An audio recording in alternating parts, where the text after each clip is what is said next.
Capital is a critical part of banking, and the recently finalized Community Bank Leverage Ratio provides the much-needed relief to smaller institutions. Capital allows banks to withstand losses, to a point, without failing, and regulators require banks to hold certain minimum amounts. These requirements are generally expressed as ratios between balance sheet items, and banks indicate that reporting these ratios can be difficult. Capital ratios fall into one of two main types: simpler leverage ratios and more complex risk-weighted ratios. A leverage ratio treats all assets the same, whereas a risk-weighted ratio assigns assets a risk weight to account for the likelihood of losses. In response to concerns that small banks faced unnecessarily burdensome capital requirements, Congress mandated further tailoring of capital rules in Section 201 of the Economic Growth, Regulatory Relief, and Consumer Protection Act of 2018, and created the Community Bank Leverage Ratio, or CBLR.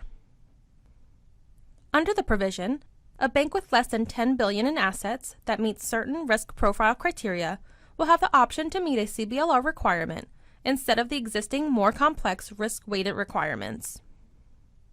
Because most small banks currently hold enough capital to meet the CBLR option, Section 201 will allow many small banks to opt out of the requirements to meet and report more complex ratios. On Tuesday, September 18, 2019, the FDIC issued a final rule to implement the Community Bank Leverage Ratio framework. The rule has an effective date of January 1, 2020.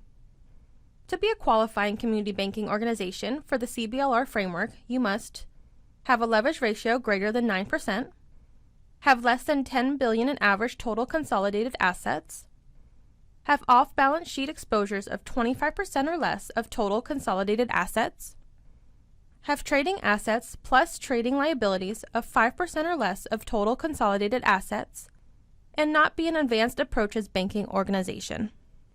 The formula to calculate the Community Bank Leverage Ratio is Tier 1 capital divided by average total consolidated assets. This is consistent with how banking organizations calculate their leverage ratio under the generally applicable capital rule. A 2-quarter grace period, which begins as of the end of the calendar quarter in which the electing banking organization ceases to satisfy any of the qualifying criteria, is given to the bank to either meet the qualifying criteria again or to comply with the generally applicable capital rule. The grace period applies when a banking organization's leverage ratio is 9% or less, but greater than 8%. A banking organization that fails to maintain a leverage ratio greater than 8% would not be permitted to use a grace period and must comply with the generally applicable capital rule and file the appropriate regulatory reports. The grace period does not apply in the case of a merger or acquisition. For a more detailed overview of the CBLR, please go to www.fdic.gov and click the Community Banking Initiative under the Regulations and Examinations tab.